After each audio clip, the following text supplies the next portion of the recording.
Hi everyone, তোমরা সবাই জানো চন্দননগরে জগদ্ধাত্রী পুজো কিন্তু চলে এসেছে। তো কালকে ছিল 26শে অক্টোবর, দিনটা ছিল সানডে। আর জগদ্ধাত্রী পুজোর ওই দিনকে ছিল পঞ্চমী। কিন্তু সানডে বলে হয়তো একটু বেশি ভিড় হয়েছে, মানে মারাত্মক ভিড় হয়েছে, মনে হচ্ছিল ওই দিনকে যেন নবমী। কিন্তু অনেক পুজোর প্যান্ডেলে কিন্তু আমাদের প্রতিমাকে কিন্তু পুরোপুরি তৈরিও করা হয়নি, কোনোটার কাজ চলছে বা কোনোটার মোটামুটি কমপ্লিট হয়েছে।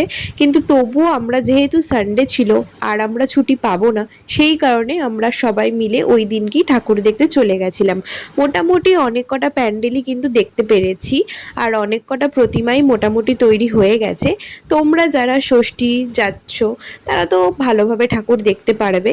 তো এখানে আমরা কিন্তু হাঁটতে হাঁটতে সবাই ক্লান্ত, আর এদেরকে দেখো, এরা এখনো বাচ্চাদের মতো পুতুল নিয়ে খেলে যাচ্ছে। আশপাশ থেকে যারা যাচ্ছে সবাই ভাবছে এখানে কিছু মনে হয় শো দেখানো হচ্ছে, যেরকম হয় না রাস্তার ধারে। তো যাই হোক, ওই ওই সমস্ত কিছু করার পর আমরা একটুখানি মকটেল খেয়ে নিয়েছিলাম, কারণ গলা প্রচণ্ড শুকিয়ে গেছিলো।